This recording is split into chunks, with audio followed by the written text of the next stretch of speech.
ที่ฝ่ายของเพลงล้ำเลิศเกิดจากเมืองสวรรค์ชั้นฟ้ามันจากเทพบุตรเทพดาอินพรหมยมราชพวกเจ้าก็ขอให้พวกเจ้าฮักกันคือดวงตัวให้เป็นผัวเมียคือดวงดงเอียงขอให้เที่ยงมั่นคือดังเสาพัสุเมนเด้อขอให้อยู่มั่นอยู่ยืนอยู่เท่าอยู่แก่นำกันลูกเป็นบ้านแหลมเป็นเมืองใครนี่เป็นใครแก้วใครคำใครคุณใครมหามงคลศิลธรรมครูบาอาจารย์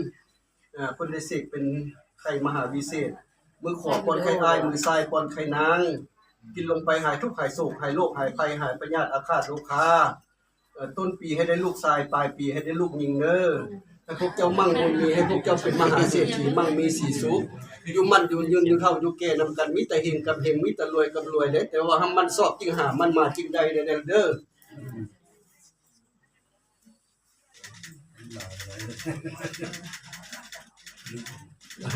นะให้ปวดก่อนโอ้ยขาดวันละหนาได้ละ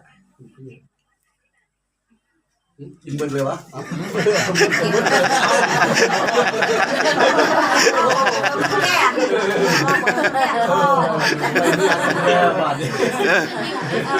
เมียก็กินมัดมาดินะ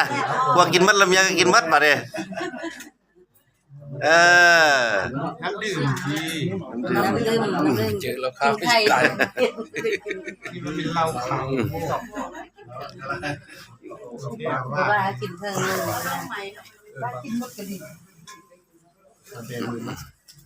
ครับเล็กน้อย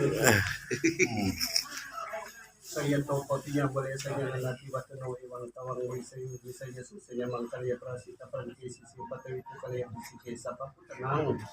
อาคาปโตปโมทติสุนักตังสมังครังสุปวัตังสิตังสุขโนสุโมโตจาสีนังพมาจาริสุปทักกินังตายะกัมมังวัจกัมมังปทักกินังมนุกัมมังปณิเตปทักกินาปทักกินาวิกัตตวานาลาปทักเยนามนี้เป็นนามแก้วนามทิพย์นามมหามงคลพุทธเสกเป็นนามมหาวิเศษทุกข้าที่จริงได้นำมาวิทย์ใส่พวกเจ้าก็ขอให้พวกเจ้าเป็นผัวแก้วเมียทิพย์ผัวค่ำเมียคุณผัวห้างเมียมีผัวท่อเมียพายเด้อลูกเต็มบ้านหลานเต็มเมืองให้มั่งให้มีให้พวกเจ้าเป็นมหาเศรษฐีให้พ่อแม่ได้พึ่งพาอาศัยพวกเจ้าให้อยู่มั่นอยู่ยืนอยู่เท่าอยู่แก่มีแต่รวยมีแต่รวยมีแต่เฮงแต่เฮงเงินคำไหลมาเทมาพุทธบ่อยากเด้อรวยรวยรวยมหารวยเฮงเฮงมหาเฮงเฮงเงินเฮงคำเฮงสุขเฮงใสมันเยอะจิ๊บจิ๊บหน่อยนึงบ่กินหลายไปจิ๊บจิ๊บแล้วเอามัดจอกคือแบบเมื่อกี้เลยนะพอมาได้เรื่อยแล้ววันนี้กินพอเป็นพิธีสิๆเลยรับสักมือเอาแล้ว